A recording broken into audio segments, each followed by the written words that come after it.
आज वर्गामध्ये फळभाजी या प्रकल्पाची सुरुवात झाली. या प्रकल्पाचा पहिला दिवस. यामध्ये आज वेगवेगळ्या प्रकारच्या भाज्यांचे छोटेसे प्रदर्शन भरवण्यात आले. त्याचबरोबर त्या भाज्यांपासून बनवलेल्या खाद्यपदार्थांच्या चित्रांचे देखील प्रदर्शन भरवण्यात आले होते. मुलांनी विविध प्रकारच्या भाज्या घरून येताना आणल्या होत्या.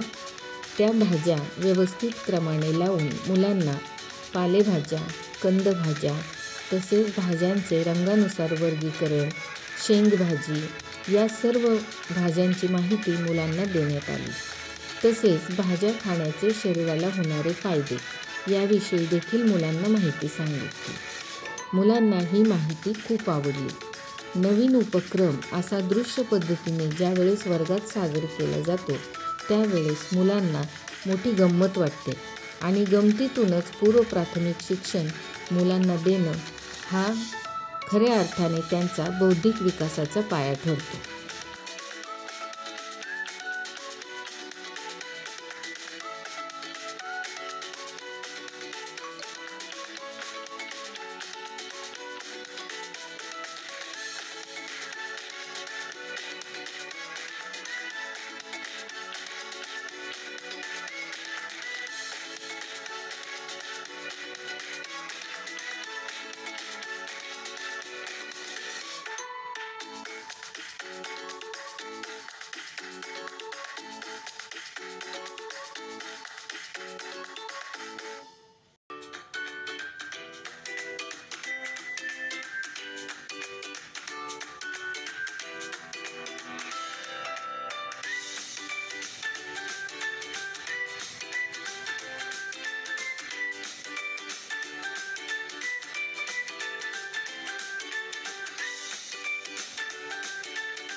तसेच या उपक्रमाअंतर्गत आज वर्गामध्ये लुटूपुटीची पंगत बसली. मुलांना जेवायला कसे बसावे याचे नियम समजावून सांगितले. तसेच सगळ्या भाज्या आवडीने खाव्यात म्हणून छोटीशी आमची पंगत आज वर्गामध्ये रंगली होती.